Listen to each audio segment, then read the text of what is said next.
Each of us has a hero's tale within, especially those who meet with seemingly devastating circumstances. Alone in the dark at night, the hero smiles because she knows that a simple mindset of defiance, a willful rejection of predicted defeat, will quietly carry her to victory in the end. The anti-heroes of our modern day attach to defeat as an inevitable new reality. True heroes, in contrast, can imagine a bright future success even when their view is clouded in a valley of despair. Heroes do the work before knowing the reward. This is the beginning of my hero's tale. I'm sharing my story with you because I need to know the lessons I've learned will bring better things to others. I hope they will enable others to step into a better place and in far less time than the 2 decades it took me. I lived with extreme disorder too long, and I remained there because the leap to safety seemed to cross a dark abyss where the landing point was too undefined. During my divorce, accounts were aggressively drained, $194,000 gambled in that year alone. When I was forced to sell our family home, I only had access to $13, and I had to beg and plead in order to secure the rent deposit for the apartment I'd found for me and the kids. This sort of chaos was, sadly, not new to me, just much more visible to the rest of the world. While I continued along this plodding path in the court system, my intuition told me this would be a marathon, not a sprint. And my intuition was amply informed by the decades I'd wasted enduring disordered behaviors. Eventually, my multiple therapists warned me it was time to leave. And they also warned me that when one tries to leave this kind of disorder, it is only then that the most fearsome fires of chaos get lit. This proved true. I soon observed that reacting to the daily chaos bombs would drain me of my ability to think, to champion challenges, and to solve problems creatively. I knew I needed to call upon a higher me and a tool set that I now call my wise warrior arsenal. I first withdrew 2 critical weapons: sleep 8 hours per night, and 2, exercise in the form of a daily uplifting and vigorous 5 a.m. self-driven ballet class.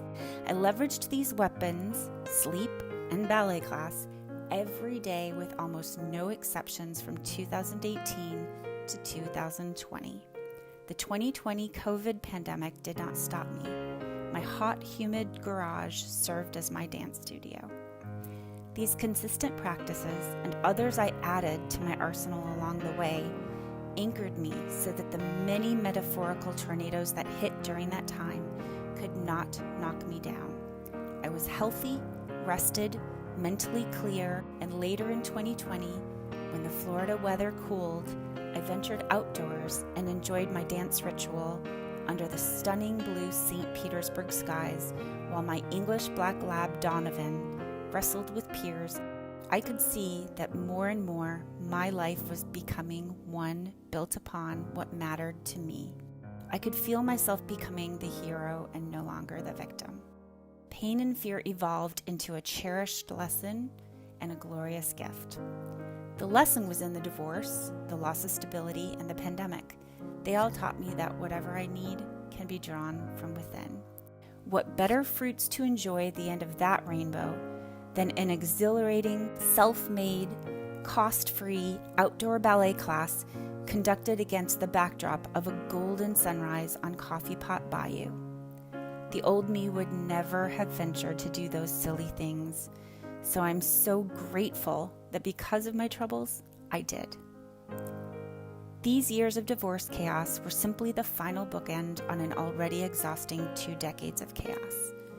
I learned that for sustainable change to take root, I had to take action and react differently to everything.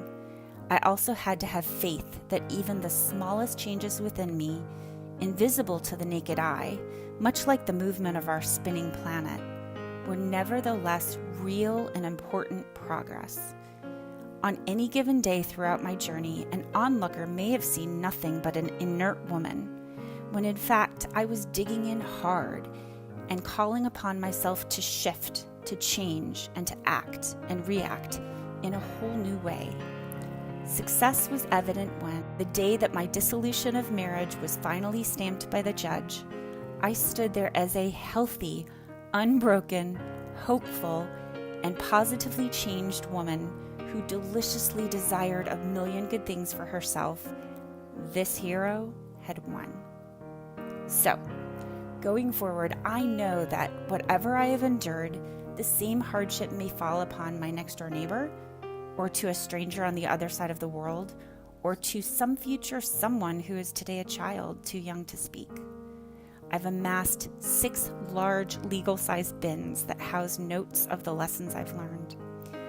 If you seek change or are in some way a bit stuck, not able to get to that bigger thing in your mind, I hope that what I have to share will help. I leave you with this. I want you to know that you can do this. You can change. You can move safely to the life you imagine. Through small, achievable actions, you will reach the full life you envision. And as a closing note, I want to mention that I could not use my favorite ballet class music in this video, but I can reference the brilliant artist now. She goes by Sarah Officiel. I used her French version of Photographe in my pliés, playing her YouTube song 4 times every day. I ended my class with a stretch on the floor to her cover song Être celle que tu aimais.